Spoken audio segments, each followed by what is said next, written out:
Hi, Jeff. Hello, Amy. How are you? I'm doing well. Beautiful day out here in Jackson County. How's Yeah, Oakland? it's a nice, beautiful day. It's the sun's coming out, so I mean you can No see in the snow back yet. behind me the sun's shining through the window there. So And can we just talk about the elephant in the room? We welcome people to this conversation no matter what team you support. I am not an MSU person or a U of M person. I just happen to wear green today, but you were mm, obviously looking forward to the game tonight. So yes, I have to wear MSU because I'm go green as always. I am not anything else there, so it's I stick with MSU through and through. So, that's but awesome. My and as my people are mom, joining, what's that? what were you My saying? mom, that's who she would be too. But then I have a brother-in-law that's for U of M. So, hey, if Oh. somebody watching is like, you guys are a U of M fan, feel free to throw it in the comments and we'll let Jeff go at it with you.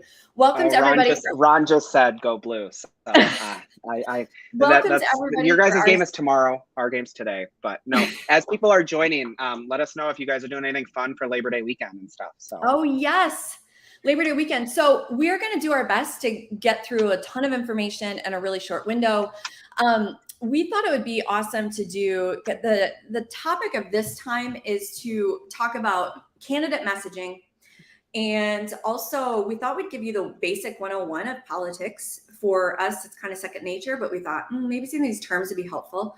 And there's also just some highlight things that we're seeing in the news and we wanted to make sure you know about. And then finally, Jeff's going to wrap us up with just a couple pointers on how to make the most of Labor Day weekend. So without further ado, we thought we would try a new feature. What are our top 3 observations about what's going on in politics this week? Jeff, you want to kick it off? The 3 that yeah, are sure. last week? So there's 3 things that have really stuck out to me recently. So one is we finished and we continue to see most of the elections across the country are being finalized, and unfortunately, Alaska with their ranked choice voting system finalized yesterday, Wednesday. I'm sorry, and Okay. the Democrat for the first time in 50 years won in Alaska due to that. But the reason that happened is because our Republican voters on the first vote had over 60%, but too many refused to get behind each other, that they either said, I'm not putting a second choice vote, or I'm voting for the Democrat on the second choice instead of voting for former Governor Sarah Palin. So it just showed to me how important it is to get behind our candidates, because our candidates are going to do the better job.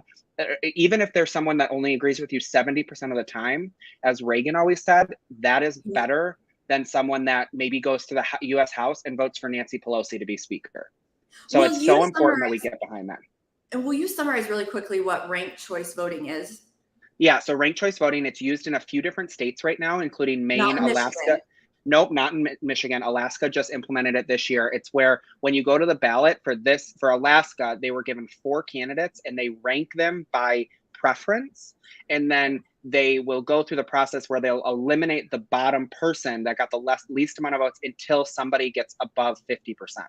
So those Wow. people let the 4th place vote will say, okay, who did you get on second and who did you get on who's your second pick, and then those become their picks. So it's just so Wow. important that's not here in Michigan, but it's so important that we get behind our candidates, because like I mentioned, Reagan always said it is better to have someone that is with you 70-80% of the time Mhm. than someone that's going to go to the House and vote Nancy Pelosi, or Mhm. any of the many Nancy Pelosi's that we Mhm. have here in Michigan.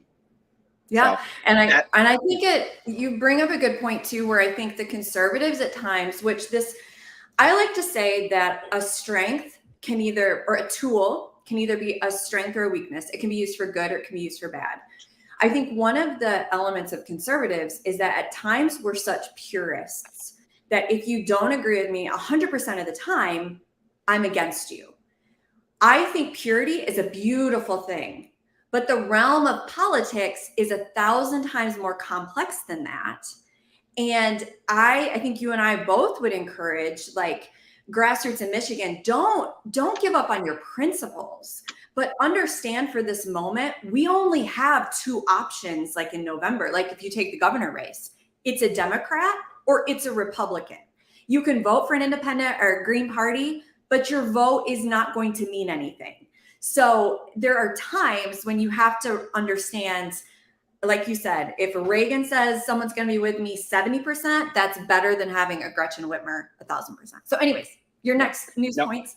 Yes, my second point is yesterday, you guys may have seen that we covered this on Wednesday about the petitions being with the Board of Canvassers. We got a win, but they did, both of the sponsors sued to the Supreme Court.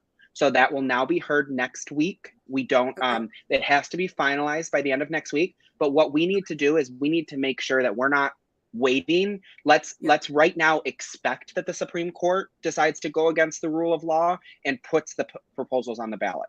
Let's fight and let's educate people on promote the vote, which is proposal 2. So say it as proposal 2, that it is making it so you will never have to show an ID to vote ever again. That is going to be put in the Constitution. It's going to make it so incarcerated felons can vote, including people in Jackson State Prison or any of the small prisons across the state. All of those things, and there's so many other things, but just start getting the word out there that that's what proposal 2 is. And proposal 3, the abortion proposal, it is going to legalize abortion up to birth. It's going to get rid of parental consent. It's going to get rid of so many pro-life, but also just pro-common sense policies that we just need to start getting the word out about both of those proposals. That's proposal 2 and 3, and that we need to vote no on those, because hopefully next week the Supreme Court will rule with the side of with the rule of law, but let's not expect them to, because this Supreme Court is run by judicial activists that don't like to support the rule of law. Well, and the one thing I'll throw in there too is whether the Supreme Court rules, let's say with us or against us, to me, it emphasizes for all Michigan citizens why the Supreme Court matters so much. If we had a strong rule of law majority, you and I would be breathing a sigh of relief, because we would know that they're interpreting it according to the law and it wouldn't be on the ballot in November. But because we don't have that majority, we're in a very dangerous position. So that is something to keep in mind, that we need to make sure we're reelecting Brian Zara to the Supreme Court. He is a rule of law champion, so definitely be praying for him over the next week. And then also Richard Bernstein, he's a progressive. I would like to say he needs more time with his family, and we need to retire him from the Supreme Court and elect Paul Hudson. So what's your third? Especially because it's been now shown that Richard Bernstein and his family donated $50,000 to promote the vote.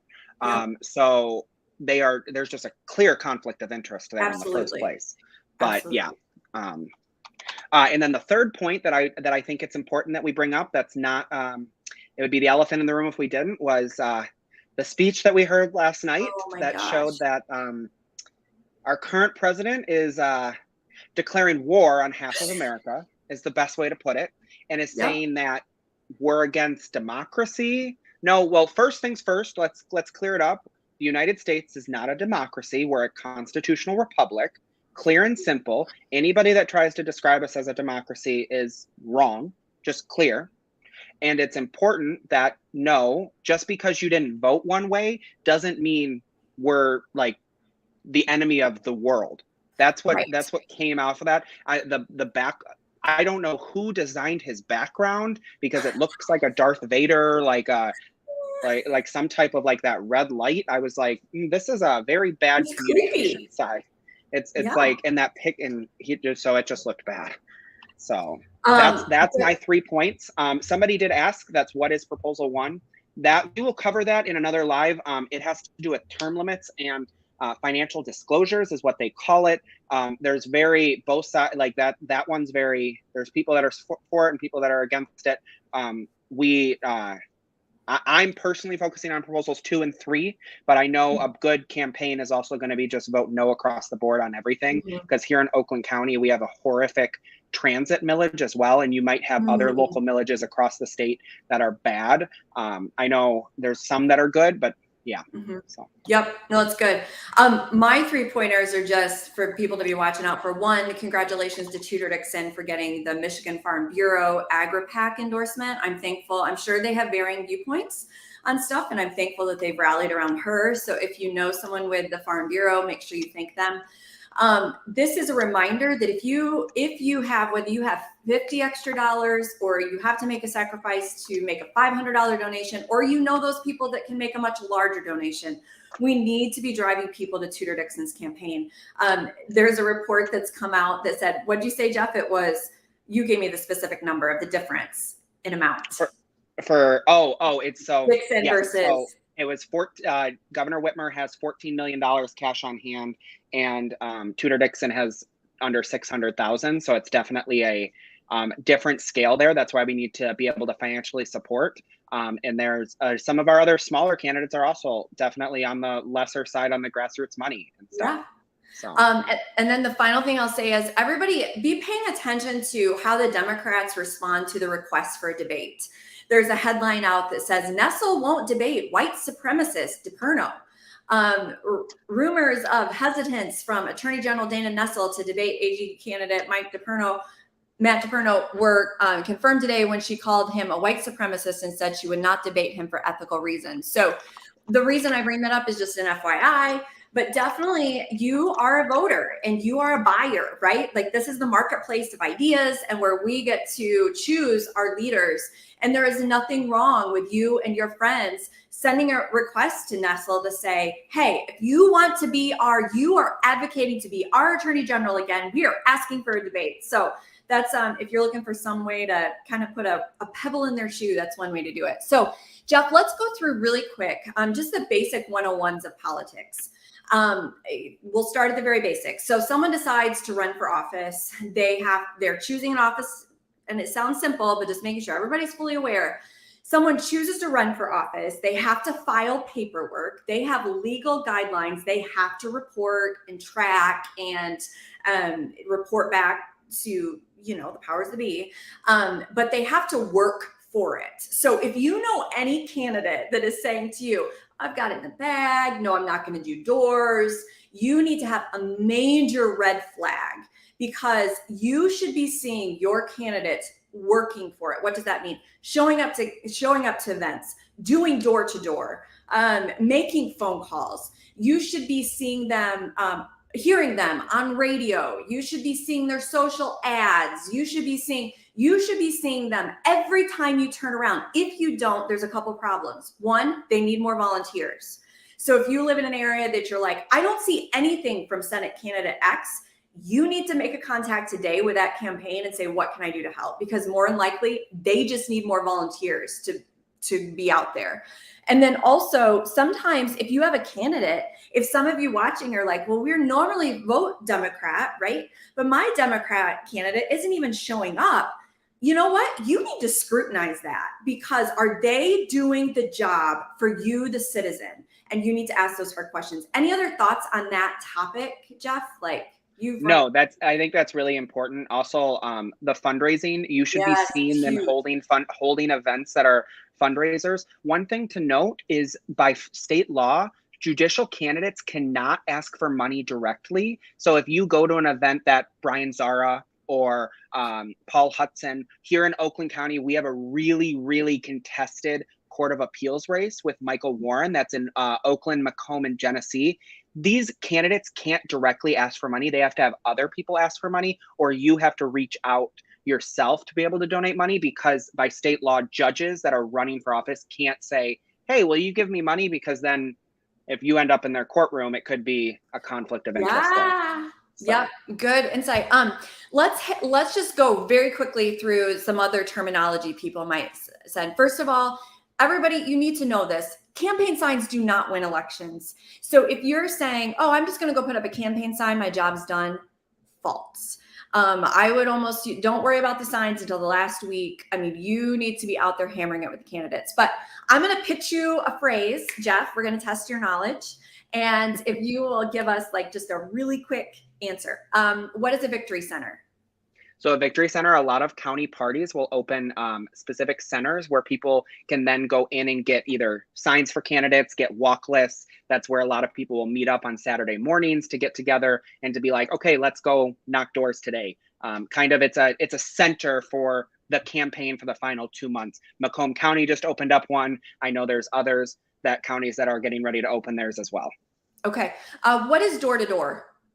Door to door is just peer to peer talking, doing the most important thing for any. So top of the ticket races, it's not as vital. It's still important, but when you get to state senate and below, door to door is the most important thing. The candidate that hits more doors is going to be able to win because those people make the contact. And when you get to that bottom of the ticket, especially in a judicial race or a school board race that are not partisan, when you see, oh, I know this name, I will vote for that person. The more doors you hit for those races, the better your chance of winning. Clear and simple.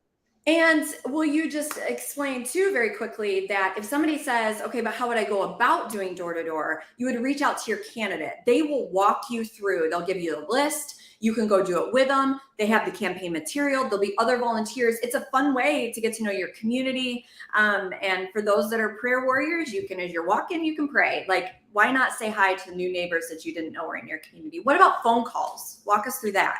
Phone calls are just as important. If you're maybe not able to do door to door and you want to help on a phone call basis, you can contact your candidate as well, and you're given a script, and you're usually given a system. They have a system where it'll be able to call 5 people at once, and then so it's whoever picks up is the connection that you're with. So it's very efficient. It's not like you're dialing like individually. You're like dialing all 10 numbers until it connects with someone.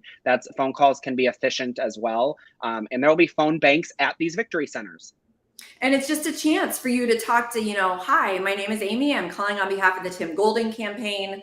I see from the records that you voted Republican in the past. And would you be willing to vote for Tim Golden for state senate? That type, they give you the script. You can walk through it. And you know what? You go and try it. You hate it.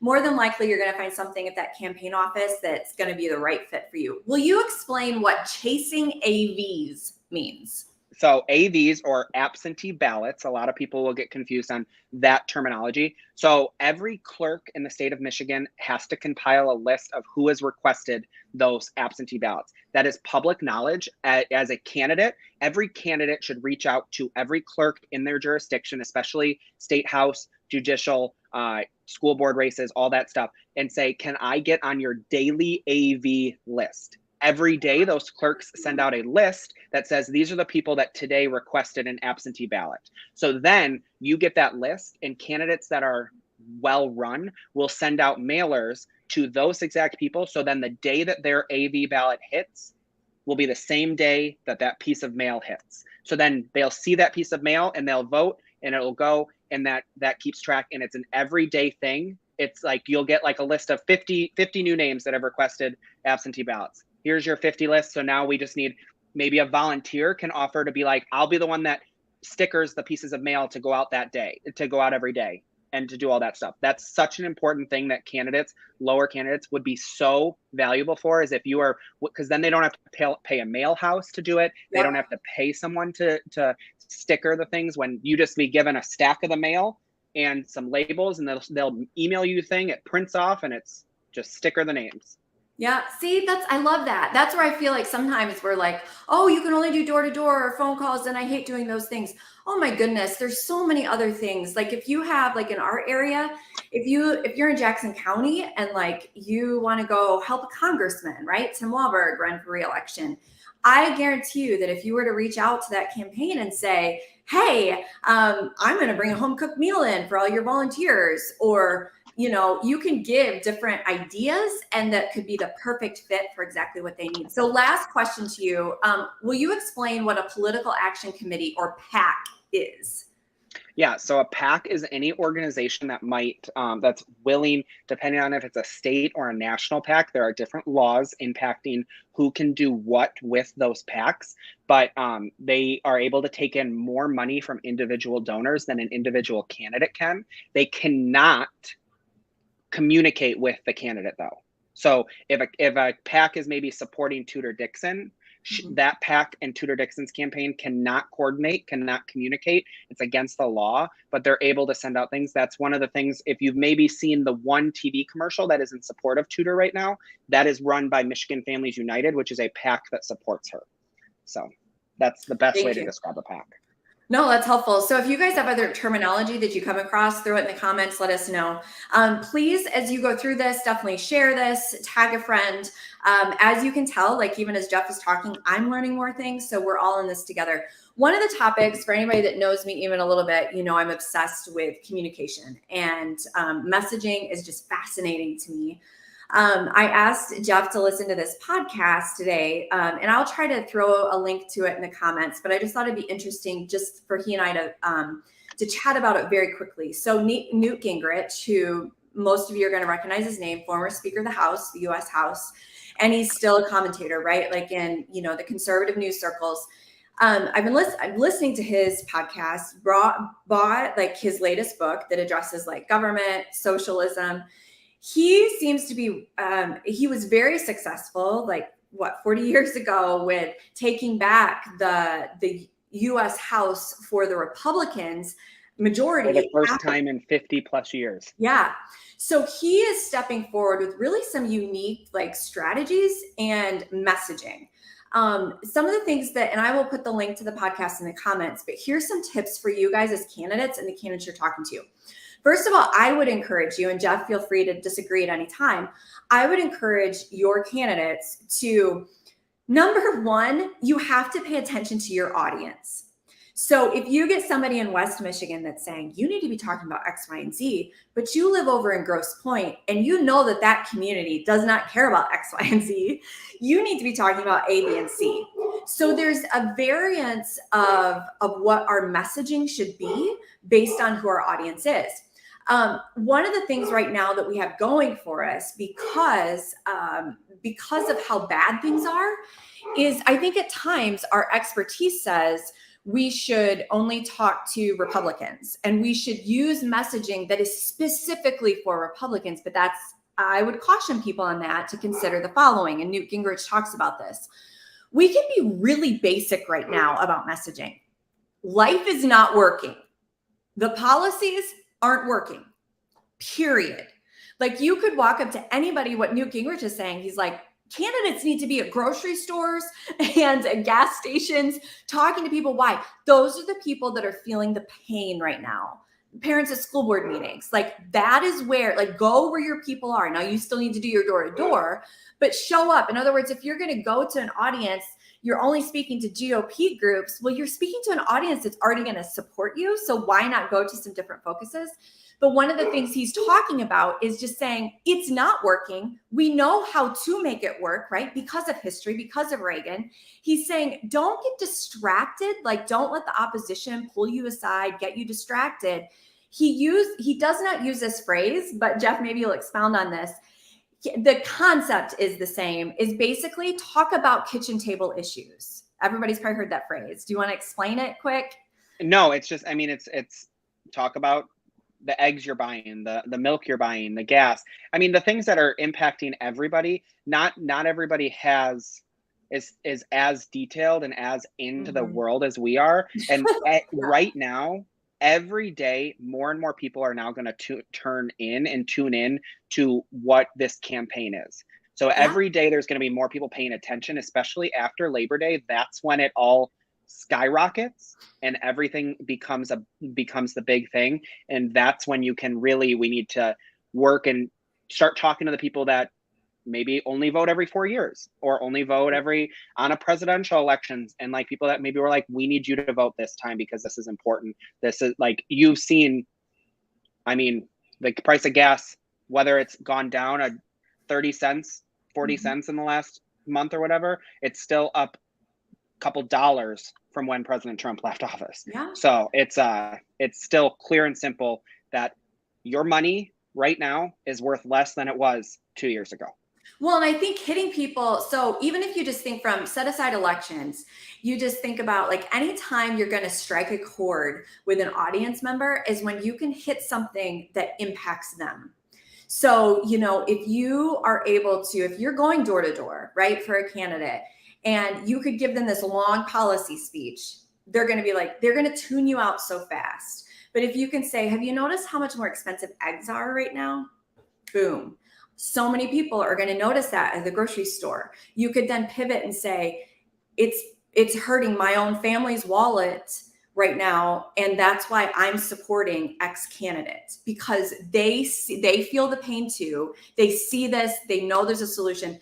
One of the things that Newt Gingrich talks about, which I think is brilliant, is he refers to President Reagan, who is like the great communicator, right? And how he would talk about when I'm so intrigued to try this and to use this more, that when President Reagan would talk, he would not only speak to Republicans, he would say, my fellow Republicans and independents and Democrats who agree with our ideas.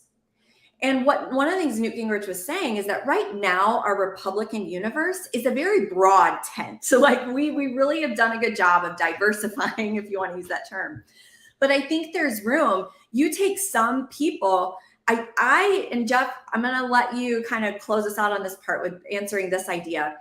I like the idea of, one, there is a place for research. There is a place for polling. There is a place to listen to like the experts, what they know, hey, we know this message is not going to work. But I also get concerned when candidates move away from their own gut instinct.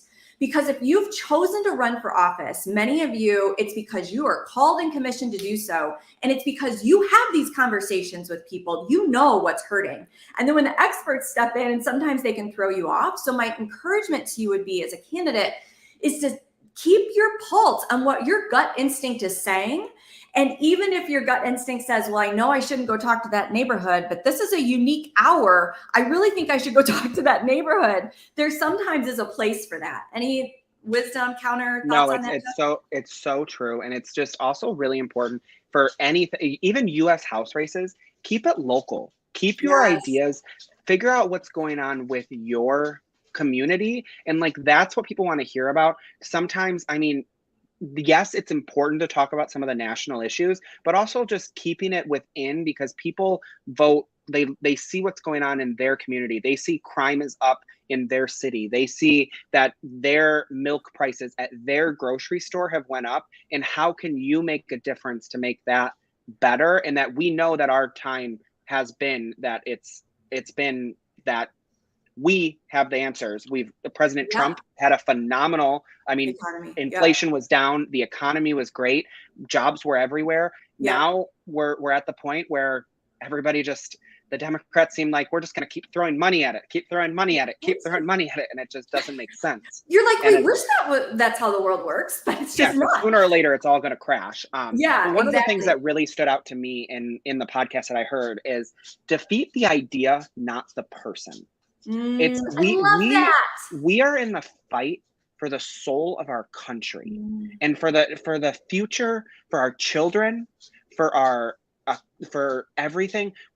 The Democrat Party, I don't want to go off on just the Democrat Party, but they've seen from in the last 20 years, if you don't subscribe to this one specific idea, you are pushed out. There is now a single pro-life Democrat in the U.S. House.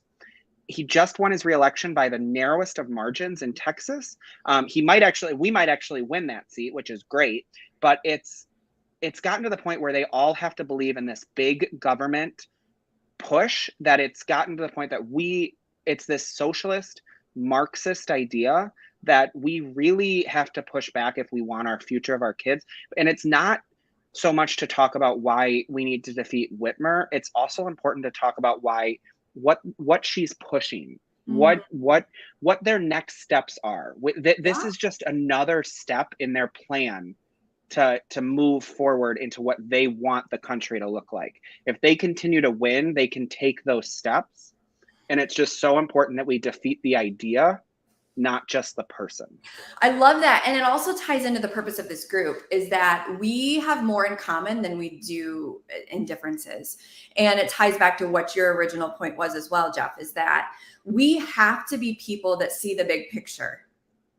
It doesn't mean we dissolve our ideals. It does not mean, but it also means that if you have an issue that you are so passionate about, hold it tight. but do whatever you can to get the best candidate in, and then pick up that issue as soon as election's over, right? And make it an even stronger element in the next candidate.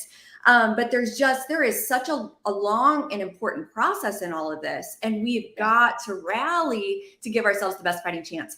Would you give us, what is your top number one tip as we close out for Labor Day, how to make the most of it? Yeah, because we're hitting that 30 minutes. So just take the weekend. No, I would actually encourage you, don't think about door knocking this weekend. Too many people go away for the weekend for this. This is the end. We know this in Michigan. This is our end of summer weekend. So take the time. People are going to be up north. Don't really focus on door knocking right now. Focus on finding the candidates that you want to help. Maybe finding that $5 that you can donate to one of those candidates that's in those tight races that we've shared with you in previous lives. And then also at your barbecues, at your lakes, when you're spending the weekend with friends and family, just remind them that the election is coming up. If they're going to get an absentee ballot, it's coming soon, and that we all need to stand together in unity and for what we want of freedom, prosperity for all Americans. And it's so important that we just continue to move forward, and that we know that it's coming. And proposal 2 and proposal 3 are bad. We know that. Make sure to remind people that maybe you can talk about why those are bad. And that's my tip for Labor Day weekend. And enjoy your Labor Day weekend. College football is back. So Michigan State plays today. Michigan plays tomorrow. So we've got those are happening. I actually also believe the Lions might play Sunday, but that's a different situation. I mean, we can always hope. We can always root for the underdog. Yeah. So. Well, thank you, Jeff. This is fun. And everybody watch out. We'll get you the information for the next call. Let us know of other topics you'd like us to cover. Thank you for what you're doing. Invite your friends. We'll work to get this information out as well. Heather's going to throw in the comments who some of the top Senate seats are. We recommend throwing your weight behind. And Jeff and I do not mind if you shoot us a message and say, I'm super shy. I think you guys seem like cool people. I'd love to go along with you, but I am nervous to reach out to anybody else. There is no shame in that. I hope we seem as cool people. What's that? The hope. I hope we're cool people. That's the hope. We are. At least you and I think we're cool. So we have too much to fight for what's the count now for the next 67 days. 67 days. Okay. All right. Thanks, Jeff. Thank you, everybody. Have a blessed Labor Day weekend, and have faith and confidence that God is not surprised by what's happening, but we are called for such a time as this. And remember, the red wave is not just going to happen. We're going to make it happen. So we'll see you soon. Okay.